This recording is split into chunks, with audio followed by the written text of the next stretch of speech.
decimos, bueno, ahora vamos a regular el mercado del cannabis. El mercado del cannabis está regulado, pero por los ilegales, ¿no?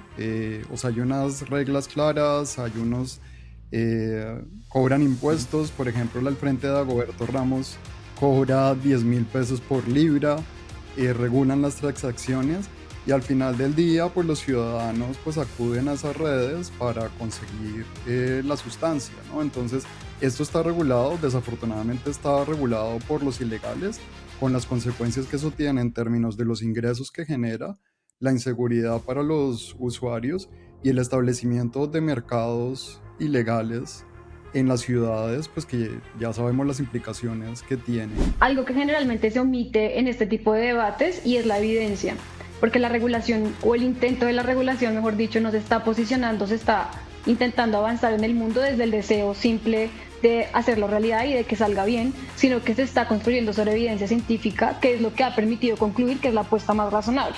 Este es el intento, tal vez número 8, para regularlo.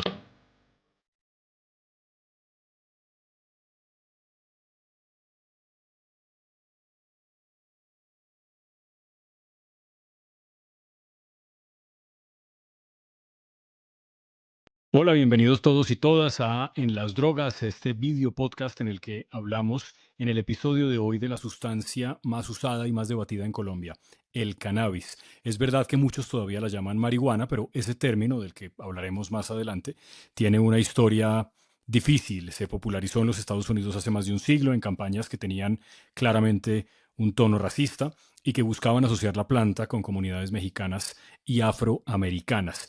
Vamos a hablar de cuál es la situación legal en Colombia, quién lo cultiva, qué es legal y qué no, eso es muy importante, y por qué esto es central a nuestro episodio de hoy, porque después de tantos intentos no se ha logrado una regulación completa. Mi nombre es Jorge Espinosa, como siempre los acompaño en este video podcast. Nos pueden encontrar en Spotify, en la plataforma de streaming que prefieran y también en YouTube. También estamos, por supuesto, en Apple Podcast. Me acompaña Paula Aguirre, directora de Elementa, y Juan Carlos Garzón. ¿Qué hubo, Paula?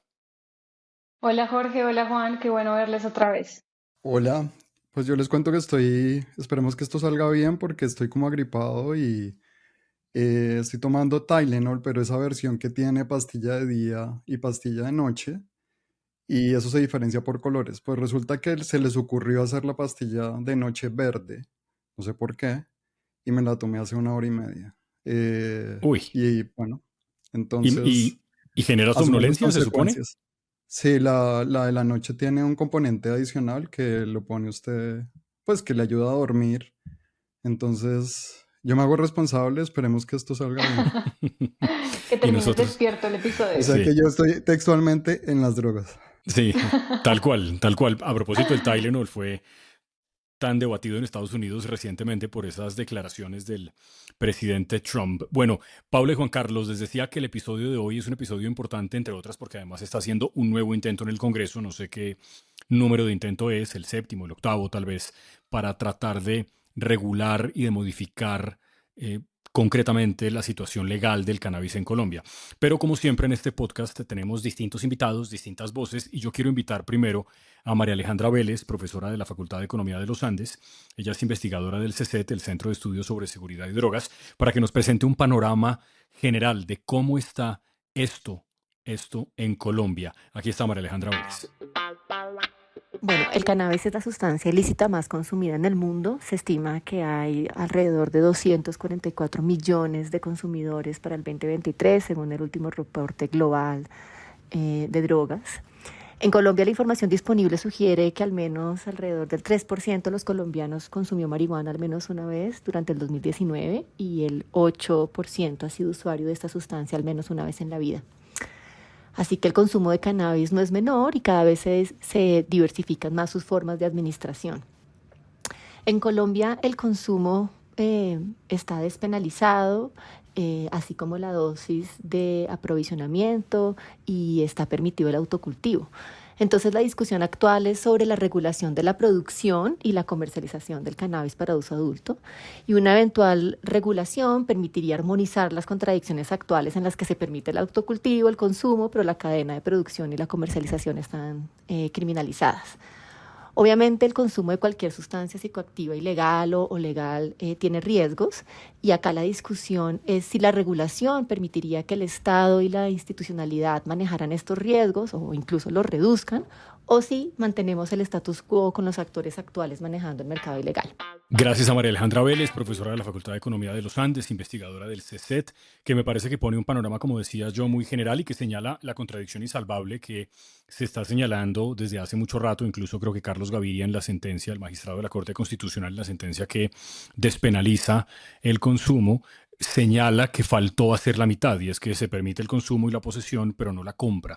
Por lo tanto, ahí hay un pedazo que sigue siendo, digamos, gris en términos legales. Complementemos, Juan, cómo se ve esto desde la parte de los productores y el mercado ilegal, para seguir hablando de lo que estaba comentando María Alejandra. Pues fíjese que esa dimensión es muy importante. Hay dos estudios recientes que creo que podemos recomendar a quienes nos ven o nos oyen. Uno se hizo en el 2024, La economía de la marihuana en el enclave productivo del norte del Cauca, de Carlos Espitia y Salomón Macpub. Y el otro en el 2025, que es Descifrando el cannabis recreativo, que a propósito es del CESET. Y pues para darle una idea general a la audiencia, a quienes nos siguen, eh, la producción de marihuana en Colombia se concentra sobre todo en el norte del Cauca, alrededor de entre 16.000 y 19.000 cultivadores, pues dependen de esta actividad.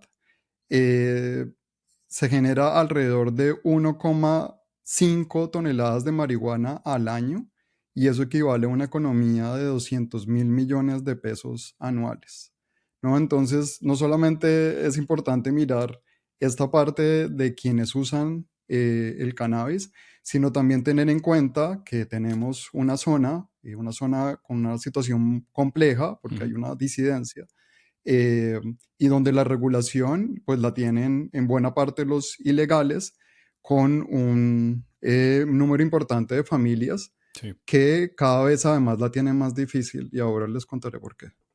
Sí, bien. Paula, explícanos, como yo decía antes, vamos a hablar también de lo que está permitido y lo que no en Colombia, porque a veces me parece que no es tan claro qué es lo que sí se puede hacer y lo que no. Bueno, esto es todo un cuento, porque hoy el cannabis está en un punto, podríamos decir, como intermedio o una zona gris, porque la ley permite ciertas cosas, pero otras siguen prohibidas. Por ejemplo, una persona puede tener hasta 20 gramos de cannabis para consumo personal. También se puede sembrar hasta 20 plantas en casa, siempre que éstas sean para uso o consumo personal. Lo que no está permitido es ni la venta ni la distribución, y tampoco existe un sistema legal para comprobar cuáles son los fines recreativos. Y también acá algo que mencionó María Alejandra en su audio, y es que además la Corte Suprema de Justicia ha aclarado que hay situaciones en las que no debería tratarse como delitos, aunque la ley no las mencione expresamente. Y ahí tenemos el desarrollo de los conceptos de la dosis de aprovisionamiento, que es cuando una persona guarda una cantidad un poco mayor de sustancias, pero destinadas a su propio consumo y no para la venta. Y también hay un reciente desarrollo jurisprudencial, que es el de la dosis compartida, que se da cuando alguien comparte la sustancia, en este caso el cannabis, con otra persona, una cantidad sin importar cuál sea esta, sin que haya intercambio ni ánimo de lucro en el intercambio, ni tampoco ánimo de tráfico. Así que, en resumen, aunque la regulación ha avanzado, seguimos en un punto gris. Hay usos permitidos, pero el mercado legal para el consumo adulto todavía no existe. Sí. Juan, usted creo que lo explica de una manera muy clara. Usted puede ir a comprar cannabis, pero sí o sí, para comprarlo tiene que pasar por una cadena que sigue siendo ilegal. Si la cadena de producción se considera ilegal, pues a menos que usted lo haya cultivado pues en su casa, pero ahí no estamos hablando de una cadena de Ujú. producción. Y es un mercado relativamente concentrado, es decir, la producción. Claro, esto cuando llega a las ciudades están en redes de microtráfico, de tráfico, digamos, al detalle en las ciudades, que también, digamos, se lucran con este negocio, pero la regulación, pues básicamente está en manos de actores ilegales. Aunque hay algo interesante, porque en el norte del Cauca las propias comunidades también se han organizado. Hay algo que se llama el gremio, y han puesto unas regulaciones internas para, sí, poner reglas sobre la producción del cannabis en el norte. Pero sí, aquí tenemos una gran paradoja, que es un sistema que, que permite muchas cosas, pero que su origen, pues usted no tiene manera de conseguir hoy cannabis legal en Colombia. Mm. Sí, y esa paradoja, precisamente, que como yo decía, señalaba también Carlos Gaviria, el magistrado de la Corte Constitucional, que ya murió hace unos años, que señaló en la sentencia que lo despenalizó, es lo que ha llevado a congresistas como el representante del Partido Liberal, Juan Carlos Lozada, a proponer la regulación. Lo buscamos y le preguntamos esto en qué consistía. Vamos a hablar con él en un episodio posterior y esta conversación que él tuvo con los colegas de la revista Semana hace un tiempo. Oigan lo que explica. En Colombia ya es legal fumar marihuana. Es que yo no sé la gente por qué cree que estamos legalizando la marihuana. No, en Colombia desde el año de 1986 es legal el porte y el consumo de la dosis mínima, pero además también es legal el autocultivo de hasta 20 plantas. ¿Qué sentido tiene que una sustancia que es legal consumir, legal portar, legal cultivar, sea ilegal comprarla y venderla? Usted está condenando a que aquellos que quieren acceder a una sustancia que es legal tengan que meterse en redes ilegales para obtenerla, poniendo en riesgo su vida, teniendo que meterse en redes de traquetos, de jíbaros, de narcotraficantes, poniendo su vida en riesgo. Es absurdo, eso no tiene ningún sentido, el menor de los sentidos. Entonces, por supuesto que allá hay una garantía de un derecho de los consumidores que además está garantizado no solamente en la ley 30 del 86, sino que además está garantizado en la sentencia C-221 del año de 1993 de la Corte Constitucional.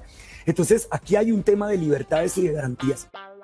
Bueno, me parece que es muy contundente. Él tiene mucha facilidad de palabra, el representante Lozada, a Paula, y claro, comenta lo que todos sabemos, a pesar de que también vamos a hablar de las personas que sienten que no estamos listos aún para la regulación. Este sigue siendo un debate abierto, pero él sí señala un punto que me parece que está claro hace mucho tiempo, y es que estamos dejando a los consumidores en manos necesariamente del jíbaro, del ilegal, en fin, de lo que está asociado al crimen. Sí, total. Y a mí me parece valioso resaltar de la intervención de Juan Carlos, que además de plasmar el absurdo de la paradoja, también menciona la importancia de la garantía de derechos de las personas que usan drogas y cómo esto no es algo que nos estamos inventando hoy en 2025. Esto viene desde 1994 con una sentencia de la Corte Constitucional y que además ha tenido todo un desarrollo de líneas jurisprudenciales que durante más de 30 años han reiterado de la importancia de esta protección. Juan, algo sobre lo que decía el representante Lozada como una primera mirada que empezaba recordando que es legal fumarlo y tenerlo en unas cantidades. Sí, además, o sea, yo aquí creo que hay una conversación sobre, decimos, bueno, ahora vamos a regular el mercado del cannabis. El mercado del cannabis está regulado, pero por los ilegales, ¿no?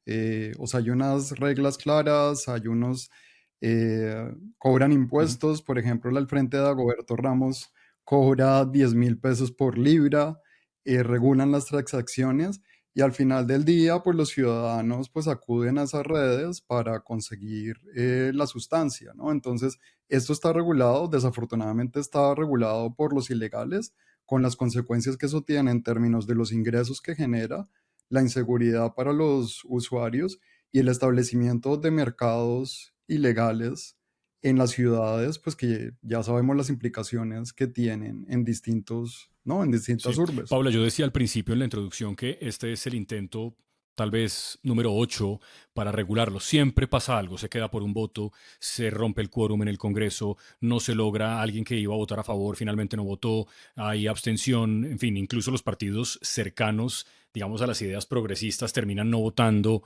en bancada disciplinadamente. Han pasado todo tipo de cosas. ¿Por qué ha sido en general, Paula, tan difícil que se pueda regular?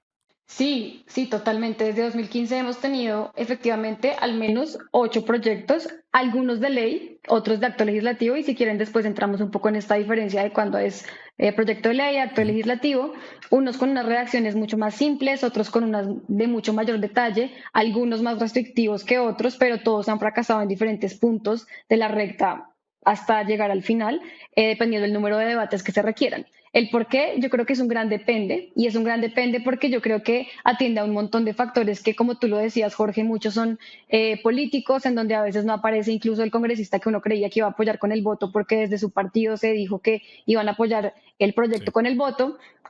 También de argumentos, muchas veces también de quórum, y también se nos han atravesado un montón de coyunturas como los tiempos legislativos. La mayoría de veces este proyecto ha sido de acto legislativo, o sea que requiere mucho mayor número de debates, y esto implica pues jugar con lo que implica también el resto de la agenda legislativa en el Sí, Congreso. yo creo, Juan, creo que es importante que Paula nos vuelva a explicar ese punto, porque claro, yo vi que usted, para los que nos están viendo y no solamente oyendo este video podcast, el hecho de que sea una reforma constitucional exige el doble de debates y eso complica mucho más el trámite, ¿no?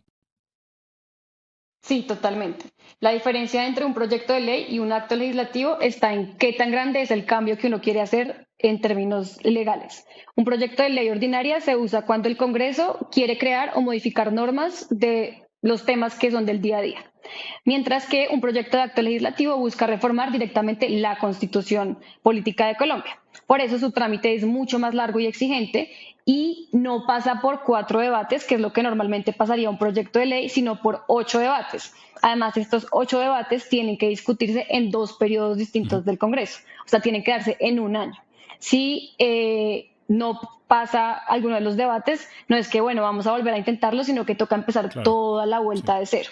Y este es justamente el gran obstáculo. Un proyecto puede ir avanzando paso a paso, superar las primeras comisiones, incluso podría llegar a la plenaria de la, no sé, de la sesión número 4, por ejemplo, pero si alguna votación no logra la mayoría, se cae y tiene que empezar otra vez Sí. este recorrido. Juan, yo creo que es importante mencionar también en este punto cómo está en general todo el asunto de la opinión pública, porque de eso también depende la suerte de los proyectos en la Cámara y en el Senado, que los congresistas sientan que hay lo que se llama el ambiente político y el ambiente popular para que se apruebe un proyecto de este tipo. Parecería que en algunos países, como en Estados Unidos, donde usted vive, hay mayoritariamente, incluso en estados más republicanos, la idea de que está bien que se pueda regular. En Colombia, ¿cómo estamos? En Colombia lo que pasa es que las encuestas generalmente formulan una pregunta sin Ujú. distinción, que le preguntan a la gente si está dispuesto, o sea, si está de acuerdo con legalizar las drogas. Y dicen que no, Y pues si usted mete todo ahí, la mayoría de la gente claro. dice que no. Hay menos estudios sobre cuál es su opinión sobre la regulación del cannabis. En términos generales, yo creo que hay más apertura, en parte porque ya la gente conoce mejor lo que pasa, en parte porque la regulación ya ha sucedido en otros países. Yo no tengo una cifra para decirle, no, si hemos tenido esta tendencia, pues por lo que le comento de las encuestas, pero yo creo que el debate es cada vez más abierto, ¿no? Y la marihuana, o sea, el cannabis se consigue relativamente fácil y de hecho la gente lo está usando para otras Ujú. cosas. Entonces yo creo que en términos de percepción estamos mejor, es decir, hay mayor apertura, hay obviamente sectores conservadores. Y esto a propósito de lo que empieza ahora, este es un tema muy complicado, por ejemplo, para tratarlo en Sí, elecciones, claro. ¿no? Uf, To- claro. Sí. entonces, pues tener un proyecto de ley abierto, una discusión de una reforma en medio de la contienda electoral, pues ya veremos qué resultado nos depara, pero probablemente pues de esto sigamos hablando en la próxima Sí, ese es un administración. muy buen punto. Estamos, en efecto, ya en proceso electoral con una cantidad de candidatos definidos a la presidencia. En estos días se lanzó Roy Barreras, que probablemente está a favor de que se pueda por lo menos hablar de este asunto, pero muchos otros candidatos en la derecha que probablemente van a decir que no. Paula, este intento que de nuevo tiene como autor, entre otros, al representante Lozada, al que ya oímos y vamos a volver a oír más adelante, ¿qué dice la propuesta? O sea, el texto, ¿qué implica? Bueno, en palabras sencillas y resumidas, busca eliminar la prohibición que existe en este momento en la Constitución, en el artículo 49, abriendo una excepción para que se regule el uso adulto del cannabis. Esto implica habilitar su producción, distribución, venta y comercialización. Esta iniciativa en esencia sigue la misma idea de los proyectos anteriores, pero el nuevo texto trae varias diferencias o ajustes que a mi parecer muestran tal vez una suerte de aprendizajes políticos y una intención clara de responder también a las críticas que se han hecho desde algunos sectores en los intentos pasados. Yo creo que como una apuesta de que esto funcione mucho más fácil y que se puedan ganar los votos mucho más, pues sí, como rápidamente. Por ejemplo, mantiene la prohibición de la publicidad, pero permite campañas educativas e informativas dirigidas solo a mayores de edad. También refuerza las restricciones de consumo, además de colegios y centros de primera infancia, también incluye en esta nueva versión parques y escenarios deportivos. El enfoque también sigue siendo de salud pública y de reducción de riesgos y daños, pero ahora con un énfasis mayor en derechos humanos y también en la participación comunitaria. Y algo que yo creo que es muy importante reconocer de esta nueva versión del texto es que incluye un reconocimiento expreso a las comunidades campesinas y étnicas, dejando claro que la regulación no debe concentrarse en las grandes empresas, sino abrir espacios a quienes históricamente han cultivado cannabis en el Sí, país. quiero detenerme, Paula, porque mencionaste muchos puntos, pero creo que hay uno que ha sido reiterado como crítica, y es que yo no sé si alguno de los proyectos permitía que la gente pudiera consumir el cannabis en cualquier sitio. ¿Este lo limita o todos han tenido como unos espacios en los que no se puede? Todos han tenido la limitación, pero han sido solicitudes que se han hecho desde diferentes partidos y congresistas específicos que quieren expresamente que esto quede dentro del Bien. texto como para tener un blindaje que les permita Ok, tener esta seguridad. ahora, entonces, acá nos introduce Paula explicando, me parece que de manera muy clara y resumida, el proyecto de ley, qué es lo que incluye y por qué regular y por qué no, si deberíamos hacerlo o no. Aquí está de nuevo, como se los prometí, el representante Juan Carlos Lozada, uno de los autores del proyecto y que hace parte del Partido Liberal. Forma mucho más efectiva por parte de las autoridades de poder dar la mejor información, de poder hacer pedagogía con los muchachos. Se empieza a parecerse al alcohol. La gente empieza a consumir alcohol a partir de la edad que se establece para ello. En Estados Unidos son los 21 años, en Colombia son 18 años. Entonces, aquí en nuestro país, la gente sabe, cuando sepa que va a poder de manera legal consumir marihuana a los 18 o que va a poder probar la marihuana a los 18 años cuando ya es un adulto que puede tomar decisiones, si se quiere, autónomas y que, por supuesto, las toma desde una comprensión y una racionalidad que tienen los adultos. Entonces, no tiene problema con esperar hasta esa edad para el consumo. Y el Estado además puede invertir los recursos, como lo han hecho todos esos estados, de los tributos de la marihuana en programas de prevención y en programas de salud pública, que es el enfoque que debe tener, si se quiere, la nueva perspectiva contra las drogas en nuestro planeta. Es una perspectiva de educación y una perspectiva de prevención y de salud pública. Así es como se debe hacer. Entonces, eso ha dado resultados en todos lados. Ha dado resultados en Canadá, ha dado resultados en Holanda, ha dado resultados en Estados Unidos. Esa evidencia es clarísima. Por otra parte, que Colombia se va a llenar de marihuaneros, eso es mentira. En ninguno de los estados donde se ha regularizado ha incrementado el consumo. El consumo se ha mantenido igual o en algunos casos también se ha reducido y tiene además efectos sobre las demás sustancias. En todos los países donde se ha regularizado, los jóvenes consumen ahora menos otras sustancias que antes, sustancias como el alcohol, como el tabaco y como drogas mucho más fuertes también han visto una ligera reducción desde que se ha regulado el cannabis. Entonces hay que atender a estas evidencias científicas y verán que esas preocupaciones se pueden ver aminoradas. Yo no digo que la gente no tenga una preocupación legítima con este tema. Las preocupaciones son legítimas porque todos son padres, porque todo el mundo quiere lo mejor para la juventud, porque todo el mundo quiere ver una sociedad cada vez más sana. Pero yo le pongo este ejemplo, el tabaco, que es una sustancia mucho peor que la marihuana, de hecho 114 veces peor que la marihuana, porque mata a la mitad de la gente que lo consume. Ha visto una reducción enorme desde que se reguló y desde que, por supuesto, se le han puesto trabas talanqueras como la ley antitabaco, que no permite que haya publicidad en eventos deportivos, que no permite que se consuma en cualquier sitio, sino en sitios muy específicos y demás.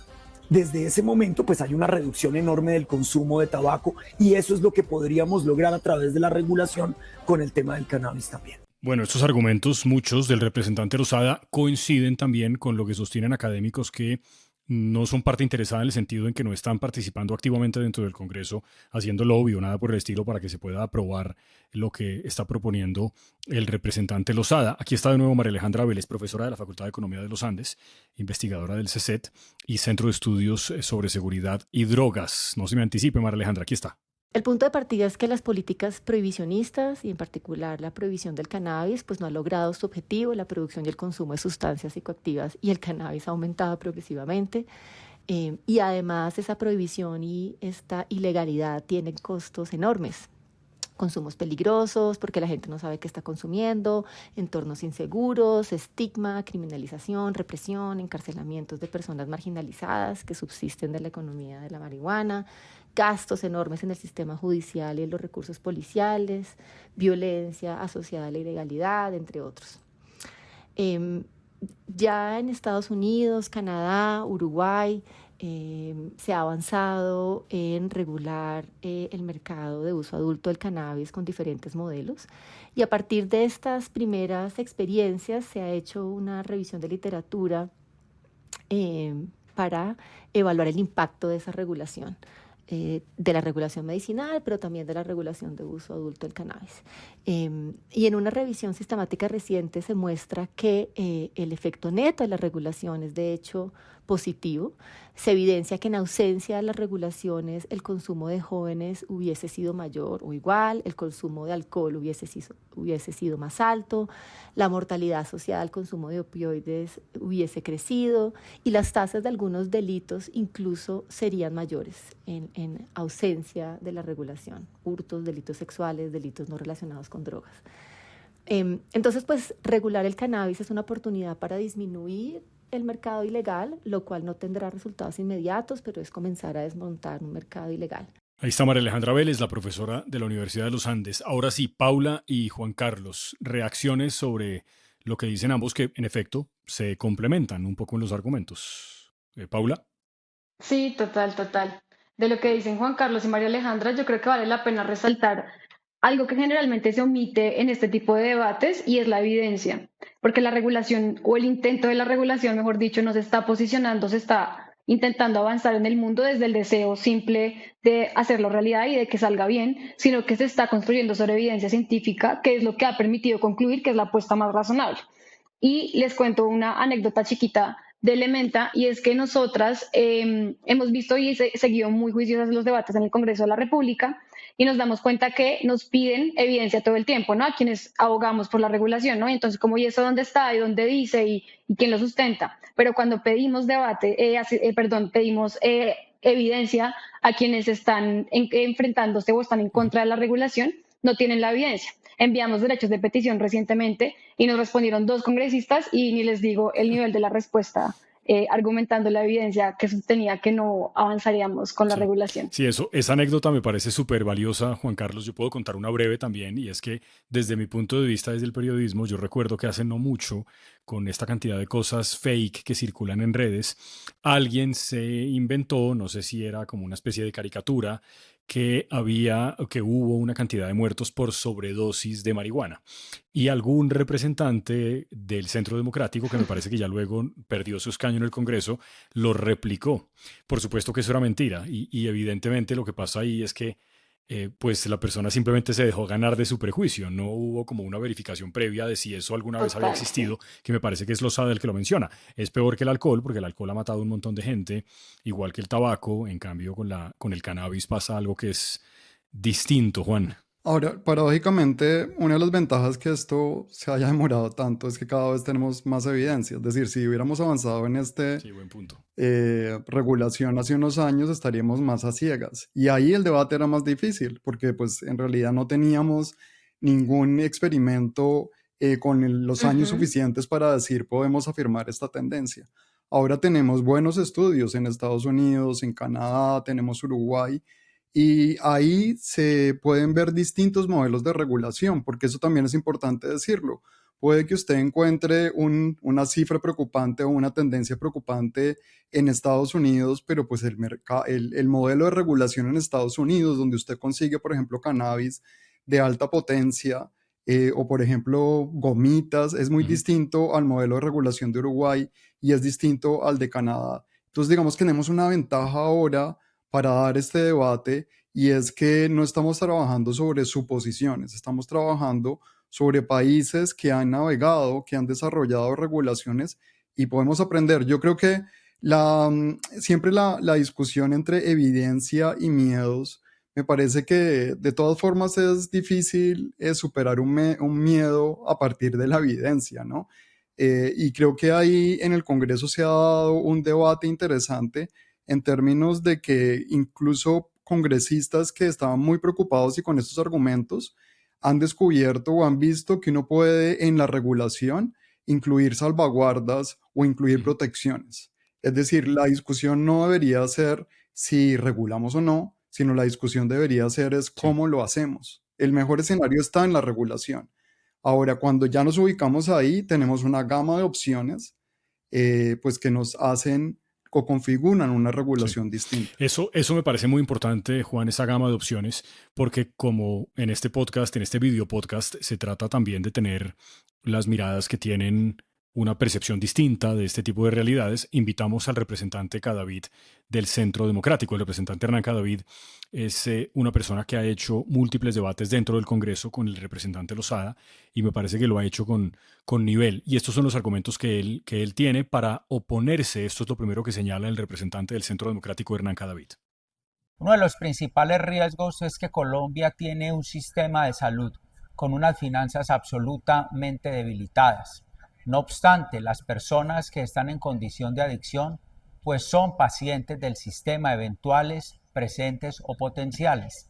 Si no tenemos nosotros la estabilidad del cubrimiento fiscal de esa franja de la población, si no tenemos establecidos todos los instrumentos, si no tenemos una política debidamente trazada, como efectivamente hoy no existe, uno de los principales riesgos de esa aceptación de la comercialización del cannabis en Colombia terminaría siendo eventualmente el colapso del sistema de salud producto de esa demanda.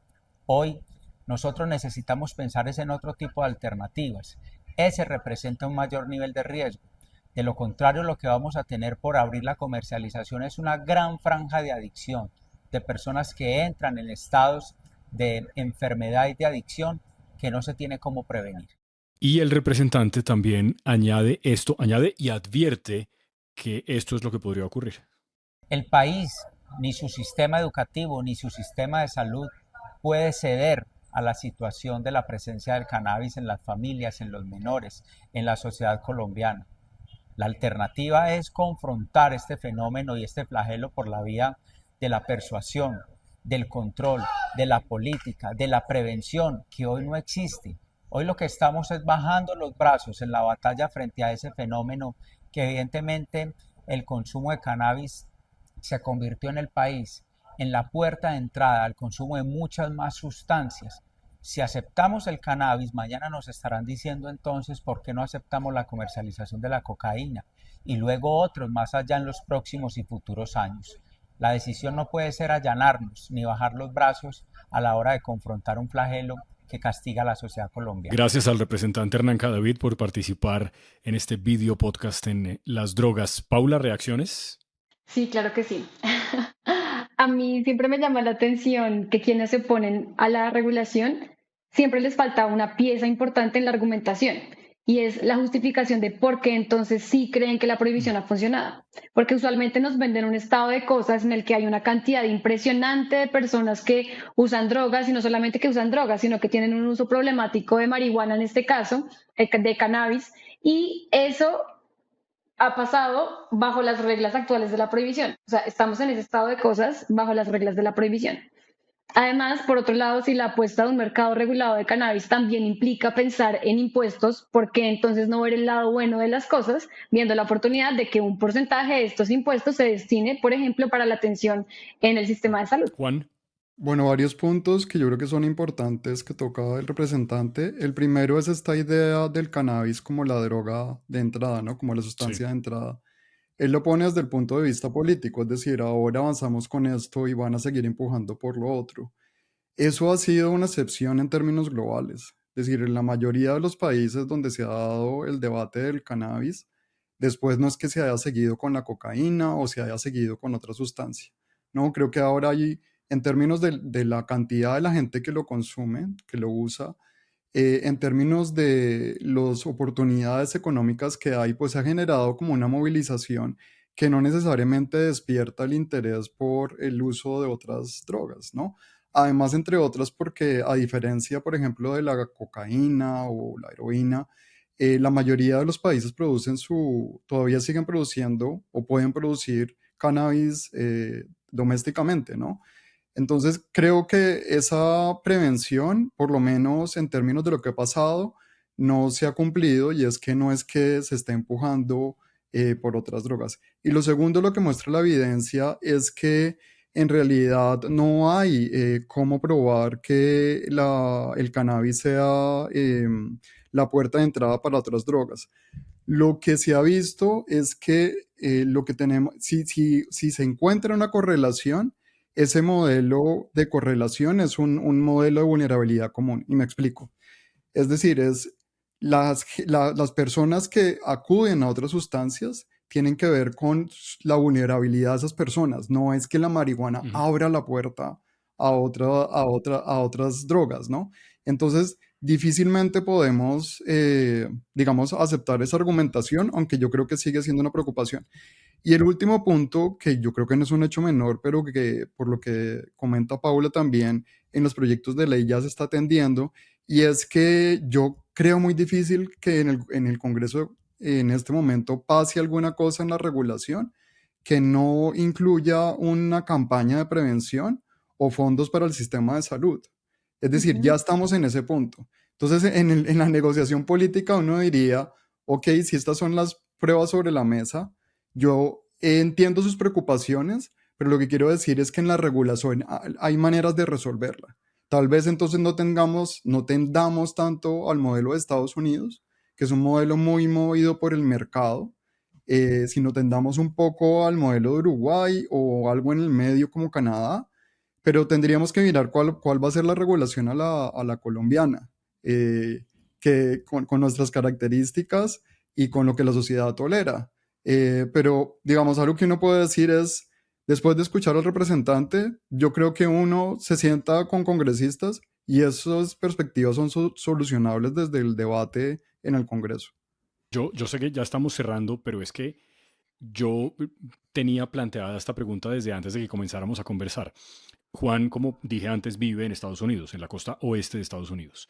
Y últimamente, sobre todo, a mí me ha pasado que personas que han visitado algunas ciudades en Estados Unidos, algunas en la costa este, como Nueva York, por ejemplo, y algunas otras en la costa oeste, por ejemplo, Los Ángeles, San Francisco, no sé exactamente si San Diego, pero sí, Filadelfia, Pensilvania, mucha gente lo que a uno le dice es, me impresionó un poco cómo vi la ciudad, hay como todo un asunto y es la referencia permanente a gente que parece zombie en las calles, de un olor permanente a cannabis en todas partes, que una cosa no tiene nada que ver con la otra, una cosa es el problema que tienen los estadounidenses muy serio, la sociedad americana, con el fentanilo, que es una cosa pues de una esfera muy distinta, pero sí hay un poco la idea entre la gente que va de viaje y se pega un vistazo por las calles de que como que está un poco deteriorado todo. Usted que vive allá y que evidentemente es un experto en esto, ¿cómo lo interpreta? O sea, la persona que usted se le acerca y le dice, oiga, yo vi esa vaina y es como un poco rara, como un poco pesada. ¿Usted qué le contesta? Bueno, yo debo decir además que yo hace 2 años, 3 años vivía en Nueva York. Entonces digamos que tengo como la idea de las dos costas. Y efectivamente yo creo que pasan varias cosas. La primera es que en la regulación, pues este estigma se va perdiendo. Este estigma que hay sobre la sustancia y sobre las personas que lo usan. Y eso hace que gente que antes usaba drogas usaba el cannabis, pues ahora lo use de manera más abierta. No es que usted tenga nuevos consumidores, que el consumo se está Ujú. disparando. Ha ocurrido que en el primer año sí se incrementa, pero digamos, si usted mira la tendencia, eso tiende o a la estabilización o al descenso. Es decir, que usted se pegue, o sea, que vaya de viaje y vea personas consumiendo, usando cannabis en la calle, no significa que la regulación provocó un aumento y que ahora hay más gente usando esa droga. Lo segundo es que también tiene que ver con qué tipo de regulación tiene usted. Y yo francamente creo que hay que aprender de la experiencia de Estados Unidos en términos de qué tipo de protecciones, salvaguardias podemos tener en la regulación, ¿no? Cómo proteger o cómo tener buena información para los menores. ¿Qué espacio se le dan a los usuarios para consumir drogas? Acuérdese que el mismo problema teníamos con el tabaco. El tabaco se podía usar en todas partes y ahora usted puede ir al aeropuerto de Berlín, ¿no? Y encontrar una sala para fumadores de tabaco. Entonces yo insisto en que yo entiendo esa percepción, entiendo esa preocupación. Lo que creo es que eso no nos debería llevar a un bloqueo, sino que nos debería llevar a una conversación de política pública, que es cuáles son las opciones, porque al final del día, con lo que estamos haciendo hoy, la cosa pues no va bien. Sí, indudablemente, muy interesante. Casi que podríamos hacer otro episodio para hablar de esto, pero se nos está acabando el tiempo. Colombia ha reconocido, como empezábamos diciendo, y lo quiero repetir ahora, el consumo personal y el cultivo para uso propio. Ya regula el cannabis medicinal y el industrial. Otro episodio que podríamos hacer, cómo se le falló en Colombia desde el gobierno, no este, y el anterior también, a las iniciativas de cannabis medicinal e industrial. Hubo muchas empresas que apostaron por esto y se quebraron porque Sí. la regulación finalmente, pues no, faltó un decreto y que no firmaban no sé qué, y en esta burocracia colombiana que parece ser eterna, pues no logramos concretar nada.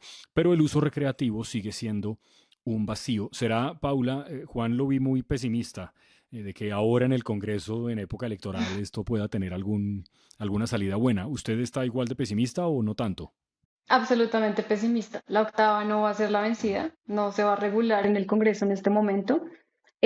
Por los tiempos electorales, los tiempos del Congreso, además no sé si las personas que nos están viendo y escuchando lo tienen presente, pero el Congreso además se tomó la semana de receso como un colegio. Entonces también descansaron, no estuvieron trabajando, entonces eso también alarga los tiempos legislativos, la posibilidad de estar en la agenda. Y algo de por medio que es una deuda que yo creo que va en paralelo con la conversación y que también, como dices tú, Jorge, nos da para toda una conversación en paralelo con la falla que ha tenido la regulación para usos medicinales, es cómo también el gobierno ha fallado en arriesgarse a regular también en estos 4 años y dar un pasito hacia que la posibilidad del mercado de uso adulto pues también pueda moverse desde el Ejecutivo. Yo creo que ya con eso podemos ir cerrando. No sé si usted quiere añadir algo adicional antes de que cerremos este episodio de hoy. Tal vez una nota más positiva, que puede ser que no nos quedamos dormidos ni usted ni nosotros con el Tylenol del principio. Yo creo que lo negativo, pues sí, o sea, no tengo una visión pesimista en el corto plazo, pero en el mediano plazo yo creo que esto va a suceder. Creo que en algún momento vamos a tener la regulación del cannabis. Creo que es una alternativa. Los bandos se han ido acercando en posiciones, aunque todavía, digamos, haya una alta resistencia, pero si hay alguna posibilidad en Colombia de regular algo, es el cannabis. Y eso creo que debería ser una agenda concreta del próximo gobierno. Lo hablaremos en otros episodios, pero aquí hay muchas alternativas. Por ejemplo, Elementa sacó hace poco un reporte sobre los clubes canábicos que existen en otros lugares. Lo que quiero decir, Jorge, es que esta conversación, a pesar de que no vaya a tener un resultado positivo ahora, es una conversación que va a seguir, que ojalá podamos tener más evidencia y que finalmente tendremos la opción de hacer una regulación, ojalá que se acomode a las condiciones de Colombia y que no perdamos de vista que esto no es solamente un rollo de cómo los usuarios pues acceden al cannabis, también es un tema muy importante de comunidades rurales, norte del Cauca, atravesado por la violencia y la guerra, en una tensión muy importante en esa zona que inevitablemente nos va a llevar a hablar sobre esta alternativa. Siempre gracias por estar en este episodio de En las Drogas. Paula y Juan Carlos, chao, nos vemos en la próxima. Nos oímos y nos vemos en, como les dije al principio, las plataformas de streaming o en la plataforma que prefieran como YouTube. Gracias como siempre a la producción, a Paula Barrero y a Carlos Parra, Estudios Stereotape y Dawa Producciones. Y a ustedes como siempre, gracias por estar ahí. Nos vemos en la próxima. Chao. No olviden seguirnos en las redes sociales de Elementa. En Instagram estamos como @elementa_DDHH y en X como @elementa_DDHH. Recuerden también que pueden escucharnos en Spotify y en Apple Podcast y ver este episodio en nuestro canal de YouTube, Elementa DDHH. Chao.